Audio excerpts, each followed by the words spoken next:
My parents undermined my scholarship interview to shield my brother's ego, then branded me ungrateful when I moved out. Years later, they demanded my success bankroll his business and tried to blackmail me into coming home. So I brought proof and left them in a meltdown in front of everyone. I never thought my own family would be the ones to snatch my future away. But that morning, as I slept through the most important interview of my life, they weren't just letting me fail, they were actively making sure I did. My room was still, the early morning light barely peeking through the blinds, creating a false sense of peace. The only sound was my own frantic heartbeat, a growing panic that told me something was terribly wrong. I scrambled for my phone, hands shaking, and the glowing screen screamed 9:47 a.m. My full-ride scholarship interview for University of California, Berkeley was at 10 o'clock, and the campus was a 40-minute drive. My heart hammered against my ribs. Mom? Dad? Why didn't anyone wake me? I stumbled out of bed. My mother, Karen, appeared in the doorway, her face impossibly calm. "Oh, honey, I thought you said it was at noon." My blood ran cold. "I told you 100 times it was at 10. I was already yanking on clothes, fingers fumbling with buttons. "Where are my car keys?" She just shrugged, turning away. "Haven't seen them." I tore through my room, a desperate whirlwind, checking every drawer, every pocket. Nothing. The clock on my nightstand mocked me, 9:53. I flew downstairs. My father, Tom, was at the kitchen table, casually reading the newspaper. My brother, Brandon, sat opposite him, glued to his phone. "Dad, I need your car. Please. My keys are gone, I'm going to miss the interview." He didn't even glance up from the sports section. "Can't do it, sweetie. Your mother needs the car for groceries. Mom can take your car. This is the Whitman Scholarship. It's a full ride to UC Berkeley, for years, everything paid for. Please." Brandon finally looked up, a smug smirk twisting his lips. "Guess you should have been more responsible with your keys, huh?" A cold dread snaked down my spine. The way he said it, that flicker of satisfaction in his eyes.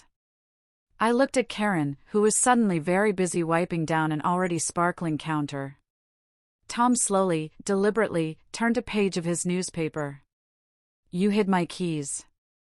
The words came out flat, hollow. I couldn't let myself feel the explosion building inside me. "All of you knew about this interview." I had my outfit laid out for a week. I practiced with Ms. Evans. This was the most important day of my life, and you sabotaged it. "Don't be dramatic, Emily," Karen snapped, her voice sharp now. "We didn't sabotage anything. You're just so disorganized." I color-code my binders. I shot back. "I've never been late for anything in my academic career." Tom finally lowered his newspaper. "You know, not everyone needs to go to some fancy university. Your brother is doing just fine at community college." There it was. The real reason. It crystallized in front of me like ice spreading across a window pane. Brandon had graduated high school 2 years before me with a 2.1 GPA and vague plans for business or something. I'd spent 4 years maintaining a 4.0, leading the debate team, volunteering at the Children's Hospital, even teaching myself conversational Mandarin for a future in international relations. When the letter came, announcing I was a finalist for the Whitman Scholarship, I'd cried with pure joy. I'd shown my parents, expecting them to be thrilled. Karen had offered a tight smile. "That's nice, dear." Brandon had thrown his controller down. "Great. Now we're going to hear about this for months." Tom had patted my shoulder. "College isn't everything. Your brother's finding his path, too." I hadn't truly understood then. Not until this moment. They deliberately destroyed my chance because my success made Brandon look bad. "I need those keys right now," I said, my voice steady despite the inferno raging inside me. "I told you I don't have them," Karen insisted. I locked eyes with Brandon. He held my gaze for a beat, then reached into his pocket and tossed my keys onto the table. They landed with a jangle, a sound like a door slamming shut. Found them, he grinned. Right there the whole time. Weird. The clock read 10:02. I snatched the keys and ran.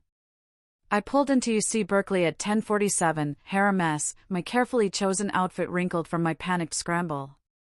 The receptionist, a kind woman, told me Professor Morrison had waited until 10:30 but had another commitment. She handed me a card, suggested I email an explanation. We both knew what that meant. 5 students for 1 scholarship. 4 had shown up. I sat in my car in the parking garage, the silence deafening, and called Ms. Evans, my guidance counselor. She was the one who believed in me, who encouraged me to apply, who saw beyond what my small Vermont town offered. They did this on purpose, I choked out, my voice cracking. My own family sabotaged me. Ms. Evans was quiet for a long moment. Can you stay there at home? She asked. I turn 18 in 3 months. Start making plans, quietly. You're brilliant, Emily, and resourceful. This isn't over. But it felt utterly, completely over. I drove home in a daze. Brandon was playing video games. My parents were making lunch. How'd it go? Karen asked, her tone already knowing. I missed it. Thanks to all of you. Don't start this again, Tom cut in. We didn't do anything. You're being paranoid. Brandon literally pulled my keys out of his pocket. He found them, Karen said, her voice dripping with fake concern. You should be thanking him. The gaslighting was almost breathtaking. I retreated to my room, pulling out my laptop. I started searching for every scholarship, every grant, every opportunity one could find. If they thought they'd stop me, they were gravely mistaken. They'd only shown me exactly who they were. The next 3 months were a blur. I attacked every scholarship application, picking up extra shifts at the bookstore, fueled by a simmering resentment. I even contacted UC Berkeley's admissions, carefully framing the missed interview as a family emergency. I couldn't prove sabotage, and I didn't want to sound unhinged. They were sympathetic but firm. Without major financial aid, UC Berkeley was $70,000 a year. Acceptance meant nothing without money. I pieced together smaller scholarships, 500 here, 1,000 there. A Rotary Club essay contest netted me 3,000. My AP scores earned some credits.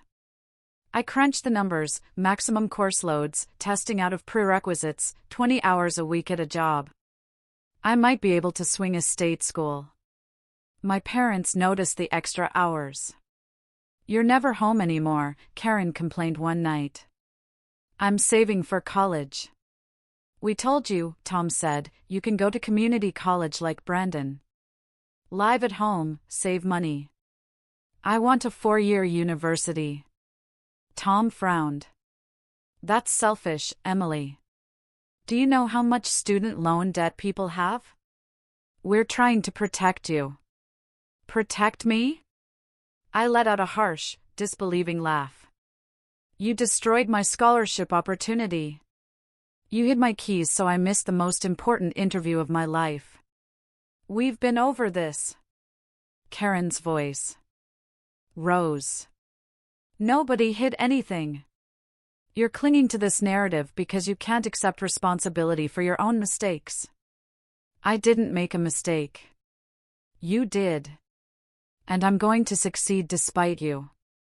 Brandon wandered in from the kitchen, probably drawn by the shouting. Jesus, let it go already. Not everyone gets to be special. The casual cruelty in his voice, the way he liked seeing me hurt, it hit me then. This wasn't just my parents. Brandon enjoyed my pain. He liked that they'd knocked me down. For the first time in my life, I truly hated someone. I'm done with all of you, I said, my voice barely a whisper, yet sharp as a blade.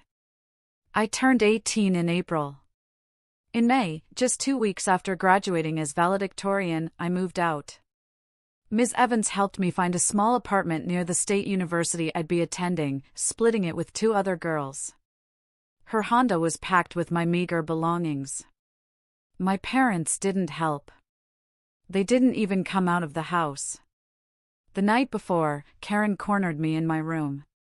"You're making a huge mistake. You're going to struggle and suffer. And for what? Pride?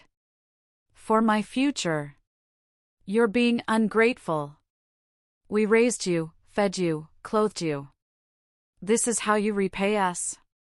"You sabotaged my scholarship to protect Brendan's ego," I retorted, my voice trembling with suppressed fury. "You prioritized his feelings over my future. That's not love. That's control." The slap cracked across my cheek, sharp and sudden. The sound echoed in the small room. "Don't you ever speak to me that way. We're your parents. We know what's best for you." I touched my stinging cheek, feeling something inside me finally, irrevocably, break clean. "No," I whispered. "You don't. You never did." The next morning, I loaded Ms. Evans' car and drove away from the only home I'd ever known. I didn't look back. The first year of college was brutal. 18 credits a semester, 25 hours a week at the campus bookstore, barely any sleep. Every spare moment was spent applying for grants, work-study, anything to chip away at the cost. Ramen and rice were staples. Thrift stores were my mall. I learned to cut my own hair. But I also joined Model UN. I found friends who challenged me, professors who saw my potential. I interned with a nonprofit focused on refugee resettlement, which turned into a paid summer position. I was exhausted, stressed, and sometimes scared, but it was mine. Every decision, every success, every failure, they were all mine. My parents called sometimes. The conversations were always the same, Karen's sickly sweet "How are you doing?" followed by my clipped answers, then a quick pivot to Brendan, expecting my interest. I'd stay silent.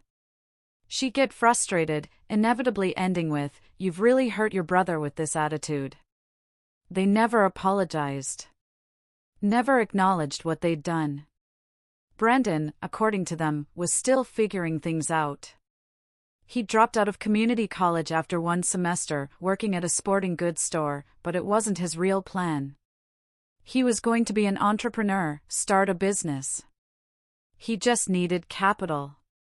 I graduated in 3 years instead of 4, keeping a 3.87 GPA while juggling multiple jobs.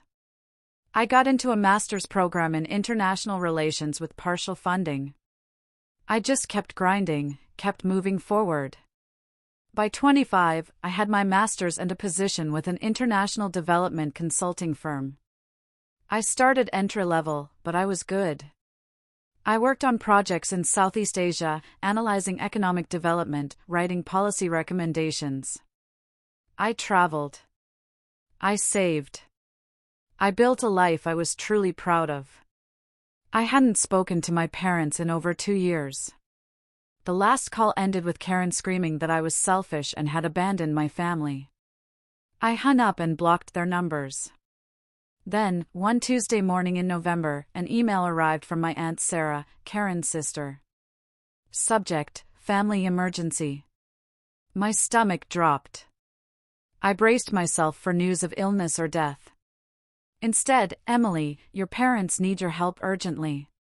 Brendan's business is failing, and they've put all their savings into it. They're facing foreclosure. I know you've had your differences, but family is family. Please call your mother." I stared at the screen, a long, cold moment. Then I did something I hadn't done in years. I looked up Brendan on social media. His Instagram was a masterclass in delusion, photos in rented luxury cars, expensive restaurants, posing with products clearly from some multi-level marketing scheme.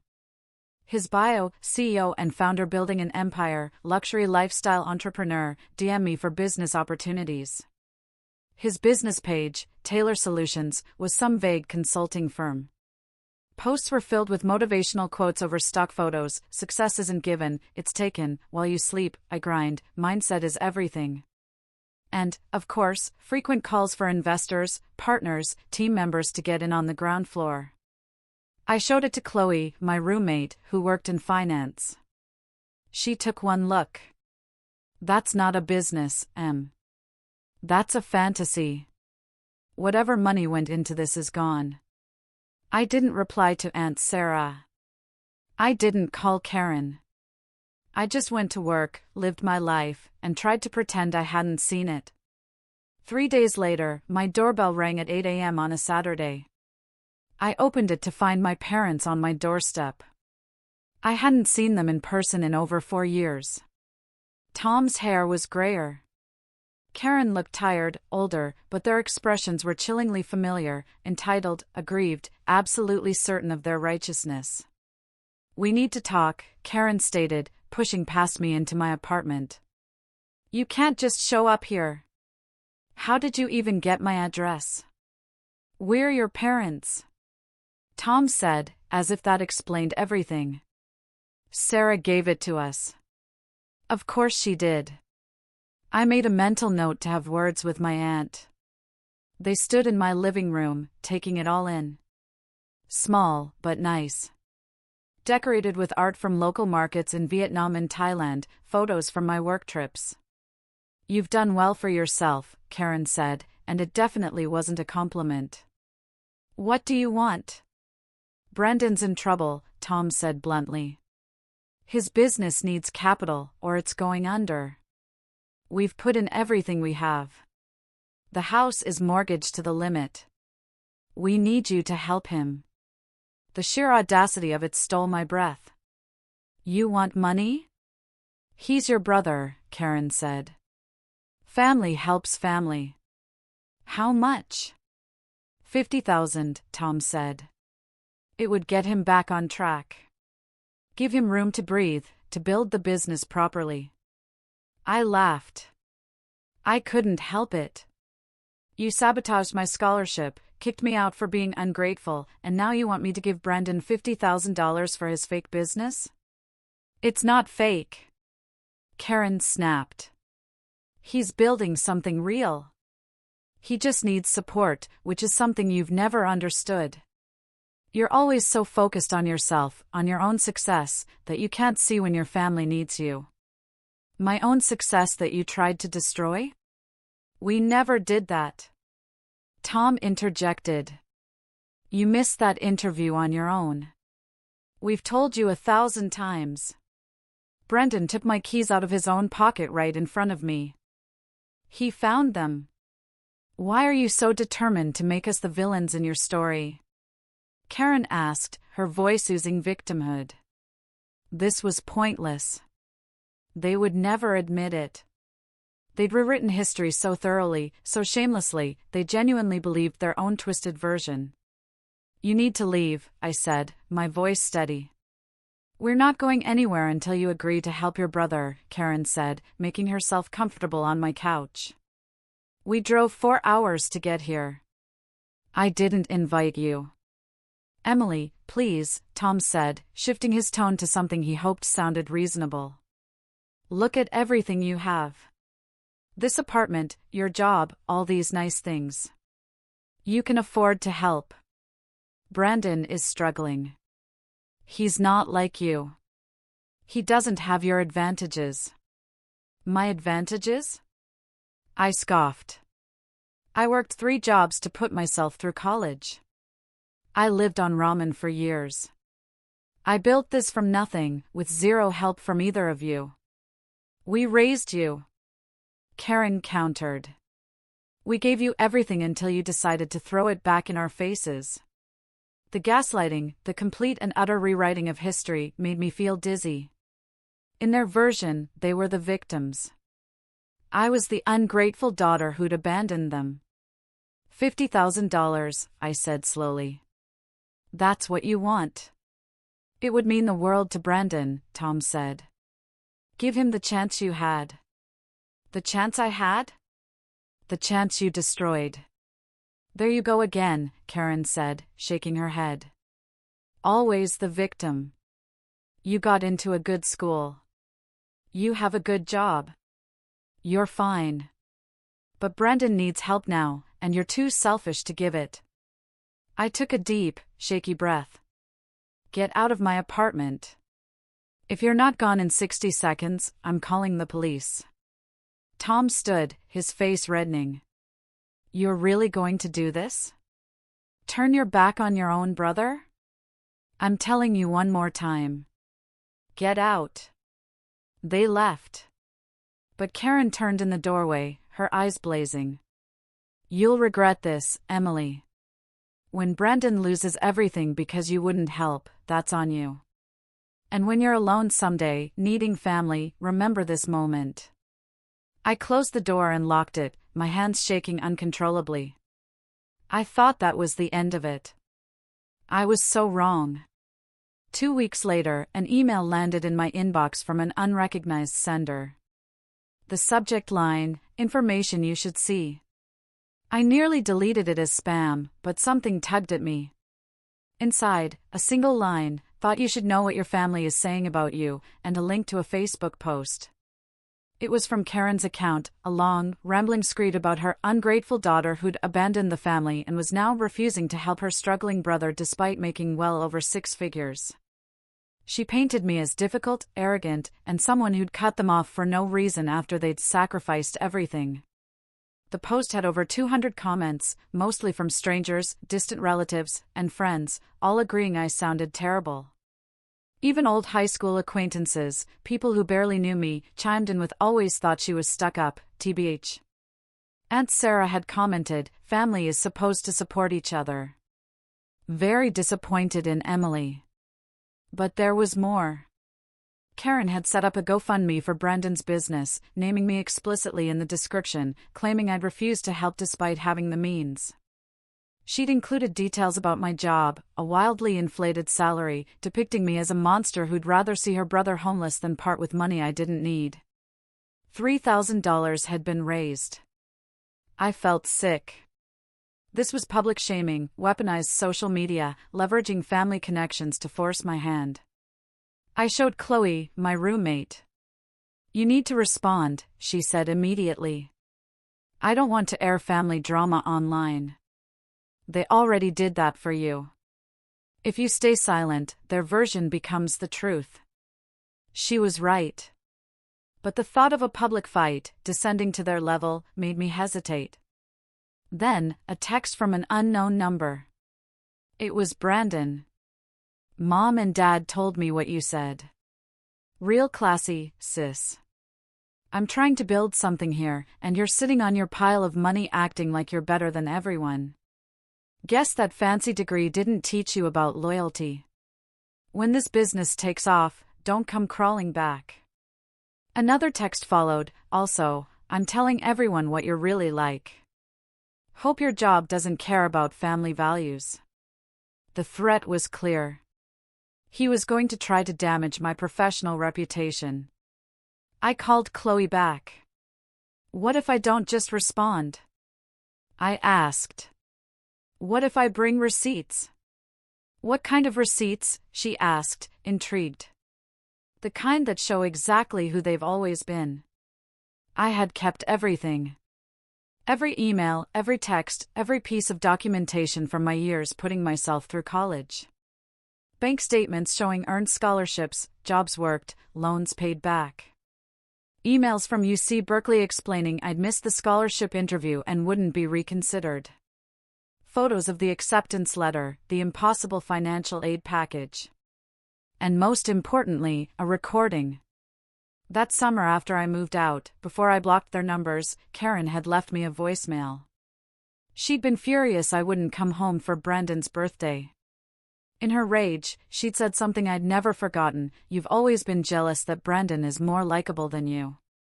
That's why you're so obsessed with school and work, because it's the only place you can feel superior. We were trying to help you understand that there's more to life than achievement when you missed that interview. You needed to learn humility. She'd almost said it. almost admitted what they'd done. And I had it saved. I spent a week preparing. I wrote a detailed timeline, gathered documentation for every claim. Copies of texts, emails, bank statements with sensitive info redacted. Then, I posted. Not on Facebook, that was their territory. I used LinkedIn, where I had connections with colleagues, former professors, and professional contacts. My post read, "I normally don't discuss personal matters publicly, but I've become aware that family members are spreading false information about me, including details about my income and claims that I've abandoned them. I'd like to set the record straight with documented facts." In 2013, I was a finalist for a full-ride scholarship to UC Berkeley. On the morning of my interview, my car keys were deliberately hidden by a family member, causing me to miss it. This was later confirmed in a voicemail I received where a parent acknowledged this was meant to teach me humility. After this, I was told I was being dramatic and paranoid. When I moved out at 18 to pursue my education independently, I was called ungrateful and selfish. I put myself through college working multiple jobs while maintaining a 3.87 GPA. I graduated in 3 years to reduce costs. I took out loans, which I paid back myself. I built my career through hard work with zero financial support from family. I am now being publicly shamed for declining to give $50,000 to fund a business venture I have no reason to believe is viable. I'm being accused of making well over 6 figures, I don't, and abandoning my family. I left an environment where my success was seen as a threat. I'm sharing this not for sympathy, but to document the truth. If you've seen posts painting me as a villain, please know there's another side to the story, and I have receipts for all of it. I attached everything: the UC Berkeley acceptance letter, the email about the missed interview, screenshots of scholarships, bank statements, photos of my various jobs, and the audio file of the voicemail. I tagged Karen, Tom, and Brandon. Then I waited. The response was immediate. Within an hour, hundreds of reactions and comments poured in. Former professors vouched for my character. Colleagues expressed shock and support. People who'd seen my parents' Facebook posts started commenting there, questioning the narrative. Someone found Brendan's Instagram, screenshotting his luxury lifestyle CEO posts, juxtaposing them with his need for a bailout. Aunt Sarah called, absolutely furious. "How could you air family business like this? You've embarrassed your parents." "They aired it first," I said calmly. "They created a GoFundMe using my name and salary. They made this public. I just made them look like what they are. Everything I posted is documented and true." She hung up on me. Karen called from a number I hadn't blocked, screaming incoherently about betrayal, lawsuits, destroying the family. I let her rant, then said, "I have copies of everything. I'll share more if I need to. Take down your Facebook post and the GoFundMe, or I'll post the full voicemail where you admit to sabotaging my scholarship." The line went dead. Within 24 hours, both posts were gone. But I knew this wasn't over. My parents weren't the type to accept public humiliation quietly. They'd regroup. I was right. A week later, my boss, Natalie, called. "Emily, I need to talk to you about something sensitive. We received an email claiming you've lied on your resume and fabricated credentials." My stomach dropped. "From who?" The sender didn't identify themselves clearly, but they claimed to be a family member with evidence of academic dishonesty. "We don't take anonymous accusations seriously, but I wanted to give you a heads up." "It's my parents," I said, a bitter taste in my mouth. "Or Brandon. They're trying to damage my career because I won't give them money." Natalie was quiet. "I saw your LinkedIn post. I'm sorry you're dealing with this. Everything on my resume is accurate, and I can provide verification for every degree, position, and claim. I believe you, but Emily, you need to protect yourself legally. This is harassment." She was right. I consulted an attorney specializing in family law and defamation.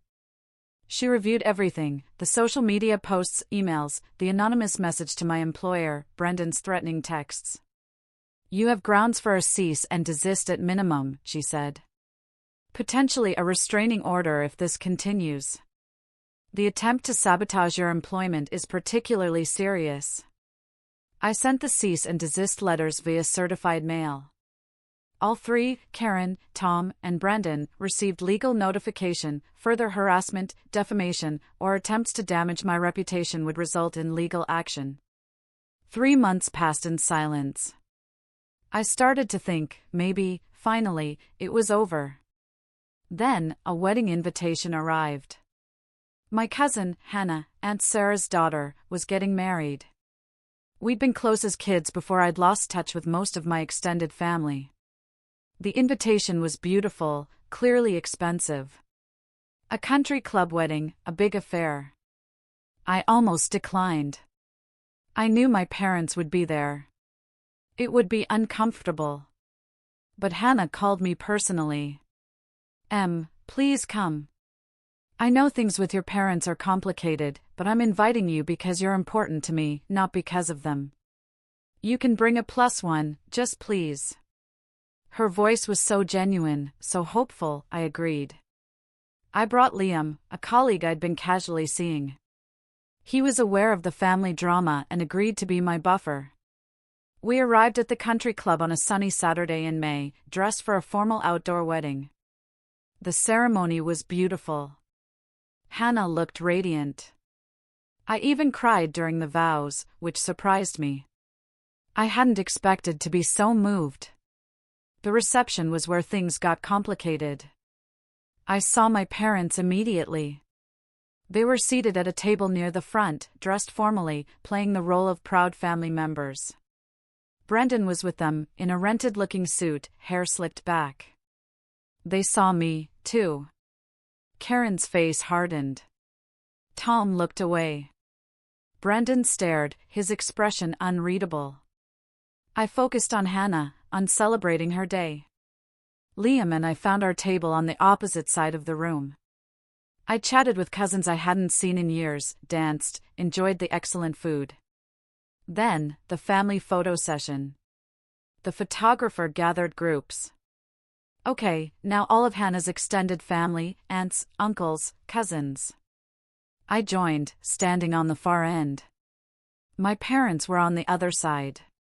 For a moment, we were all going to be in the same photo, pretending to be a normal family. Karen couldn't handle it.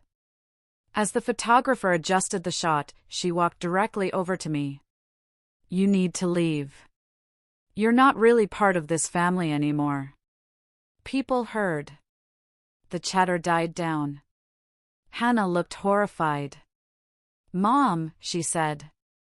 "I invited Emily. She's my cousin. She's a liar and a betrayer." Karen's voice rose. "She's poisoned you all against us with her fake stories and manipulated evidence." "Karen, this isn't the time," Aunt Sarah hissed. "It's exactly the time. She comes here flaunting herself after everything she's done to Brendan, to our family." Karen turned to the gathered relatives. "Do you all know she refused to help her own brother when he was desperate? That she has plenty of money but won't spare a dime for family?" "Mom, stop," I said quietly. "Don't you mom me. You lost the right to call me that when you publicly humiliated us." Tom joined her. "You turned our family into a spectacle. Made us look like monsters with your carefully edited story." Brendan stepped forward. "You always thought you were better than us, smarter, more successful. You couldn't stand that I was doing something for myself." Everyone was staring. The photographer had lowered his camera. Hannah looked like she wanted to disappear. Her new husband, David, looked ready to intervene. I felt Liam's hand on my arm, a solid, grounding presence. This was it. My moment. I could walk away, take the high road, let them have their scene. Or I could end this, once and for all. I pulled out my phone. "You want to do this here?" I asked, my voice cutting through the silence. At Hannah's wedding? You want to make a scene? You made the scene by showing up. Karen spat.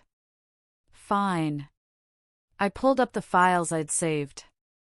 Then let's show everyone the truth. No editing, no manipulation. Just facts. I turned to the stunned family members. Can I use the projector? The one showing the photo slideshow? Hannah nodded, wide-eyed. I connected my phone to the AV system. The screen behind the head table, which had been displaying photos of Hannah and David, now showed my UC Berkeley acceptance letter. This is from 2013, I said, my voice carrying across the silent room. I was accepted to UC Berkeley. This next email confirms I was a finalist for the Whitman Scholarship, a full ride covering tuition, room, board, everything. I advanced to the next slide. This email is from UC Berkeley's scholarship office, sent the day after my interview was scheduled. It confirms I was marked as a no-show and eliminated from consideration. Next slide. These are text messages from the morning of the interview. Timestamp, 9:53 a.m. My interview was at 10 a.m., 40 minutes away. I'm asking where my car keys are. Nobody can find them. I looked at my parents. Karen's face was chalk white. Tom's jaw was clenched tight. Now, here's the interesting part. I played the voicemail. Karen's voice filled the room, tinny through the speakers, but undeniably clear. You've always been jealous that Brandon is more likable than you. That's why you're so obsessed with school and work, because it's the only place you can feel superior. We were trying to help you understand that there's more to life than achievement when you missed that interview. You needed to learn humility. The silence that followed was deafening. She almost said it, I continued. Almost admitted they caused me to miss the interview. But let me remove all doubt. I pulled up another file. This is a recording from a conversation I had with Brandon 4 years ago. He called me drunk, and I recorded it, because by then, I'd learned to document everything. I hit play. Brandon's slurred voice came through. You know the funniest thing? Mom and Dad thought hiding your keys was going to teach you a lesson. Like you'd give up on the whole college thing, but you just got more obsessed with it. Proved you're crazy, I guess. He laughed on the recording, a cruel, drunken sound. They did it for me, you know. Dad said you were making me look bad, so they fixed it. And you still won't let it go. I stopped the recording. Every eye in the room was on my parents now. They sabotaged my scholarship, I said simply. They admitted it multiple times. When I moved out to put myself through college anyway, they called me ungrateful. When I built a successful career despite them, they created a smear campaign on social media, claiming I'd abandoned them. They started a GoFundMe using my name and falsified salary information. And when that didn't work, they tried to get me fired by sending anonymous messages to my employer, claiming I'd fabricated my credentials. I pulled up the cease and desist letters. These are legal documents I had to send 3 months ago to make them stop harassing me. I looked around at my extended family. Some looked shocked, others guilty. They'd believed my parents' version. Aunt Sarah had tears streaming down her face. I didn't want to do this here, I said. I came to celebrate Hannah. But since you forced the issue, everyone should know the truth. Not the edited version on Facebook. Not the victim narrative. The documented, provable truth. I disconnected my phone. The slideshow of Hannah and David's photos resumed, jarringly cheerful. Karen was crying now, angry tears. You've ruined everything, she sobbed. You've destroyed this family. No, I said, my voice steady. You did that 12 years ago when you decided protecting Brandon's ego was more important than my future. I just made sure everyone knew what kind of people you actually are. Tom stepped toward me, fists clenched. Liam moved between us immediately, and David was there too. "I think you need to leave," David said to my parents. "This is my wedding, and you're the ones causing a scene." "We were invited," Tom roared. "And now you're being uninvited. Go." For a moment, I thought Tom might try to push through, but Aunt Sarah touched his arm. "Tom, Karen, let's go. Please." Brandon hadn't moved. He was staring at me, his face a mix of hatred and something that might have been respect. "You really did it," he said quietly. "You actually won." "This wasn't about winning," I said. "It was about the truth." "Sure it was." He followed our parents out. The room stayed silent for a long moment. Then Hannah crossed to me, hugging me fiercely. "I'm so sorry," she whispered. "I had no idea it was that bad." "It's not your fault." "I believe them," Aunt Sarah said, approaching, her makeup smudged from crying. "When Karen told us about the scholarship, about how you just missed it and were blaming everyone else, I believed her. I thought you were holding a grudge over nothing. I called you ungrateful. I didn't know. I should have asked. I should have talked to you directly. Instead, I just accepted their version." She touched my face gently. "I'm so sorry, honey." Other relatives approached throughout the reception. Some apologized. Others asked questions, wanting to understand. A few, I noticed, quietly slipped away. They'd been too vocal in supporting my parents' narrative. I answered questions honestly, showed additional documentation to those who asked. I let the truth speak for itself. By the end of the night, the family WhatsApp groups, which Sarah later showed me, were on fire. People were furious at my parents, at themselves for believing the lies, at the situation. Brendan's GoFundMe was being dissected, people demanding refunds. His Instagram was being screenshotted, shared as evidence of his delusions. My parents' carefully constructed version of events had completely collapsed. Liam drove me home. I was utterly exhausted, emotionally drained, but also lighter. "That was the most intense wedding I've ever been to," he said. "Sorry I dragged you into family drama." "Are you kidding?" he laughed. "That was incredible. You had everything documented, every receipt, every piece of proof. You were like a lawyer making a closing argument. I just wanted it to be over." "Is it over?" he asked, sensing my thoughts. I considered it. "Yeah," I breathed. "I think it finally is." I was right. After the wedding, my parents made one last pathetic attempt to control the narrative, posting on Facebook about being ambushed at a family event. But this time, family members pushed back hard in the comments. Aunt Sarah posted the recording of Brandon's drunken confession. Other relatives shared their own stories of my parents' manipulation over the years. Apparently, I wasn't their only victim. Within days, their posts were deleted. Their social media went quiet. Brandon's Instagram disappeared entirely. I received several messages from relatives, some apologizing, others just checking in. Hannah and I reconnected properly, talking for hours. She admitted she'd always felt something was off about my parents' story, but hadn't known how to question it. "They're very convincing," she said. "They genuinely believe their own version." "I know," I replied. "That's what makes them so dangerous." "What will you do now?" she asked. "Live my life," I said. "That's all I've ever wanted to do." 6 months later, a handwritten, 8-page letter arrived from Karen. I almost tossed it unread, but curiosity won. It was a masterpiece of non-apology. She acknowledged mistakes were made, and perhaps we handled things poorly. She claimed they'd been trying to protect Brandon and didn't realize how it would affect me. She insisted they'd always loved me, never meant to hurt me. But the words "I'm sorry" were conspicuously absent. No responsibility was taken. She ended by asking if we could move forward as a family and put the past behind us.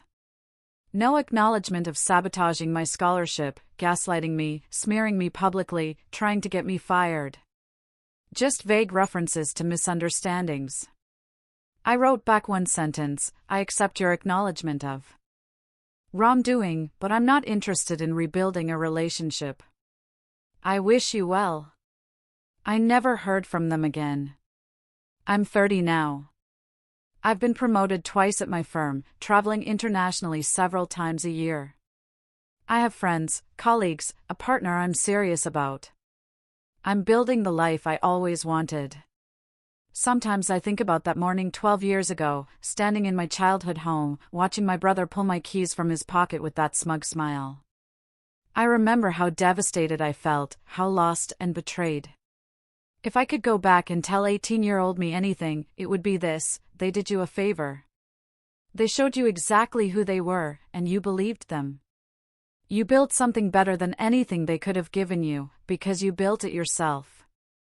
I don't hate them anymore. I don't feel much of anything towards them, which, I suppose, is more final than hatred. They thought they were protecting Brandon by keeping me small. Instead, they freed me from ever needing them again. That wasn't the revenge I planned, but it's far better. Because the best revenge isn't destruction. It's building a life so fulfilling, so authentically yours, that the people who tried to limit you become utterly irrelevant. They're still out there, somewhere, living their lives, probably still telling themselves a version where they were right. Brendan is likely still dreaming of being a CEO, still posting motivational quotes, still blaming everyone else for his failures. And I'm here, living proof that their sabotage didn't work, that their gaslighting didn't break me, that their attempts to control and diminish me only made me stronger. I keep that UC Berkeley acceptance letter framed in my office. Not as a reminder of what I lost, but as a reminder of what I built from the ashes of that loss. Sometimes, the best revenge is simply undeniably succeeding. What would you have done if you were in my shoes?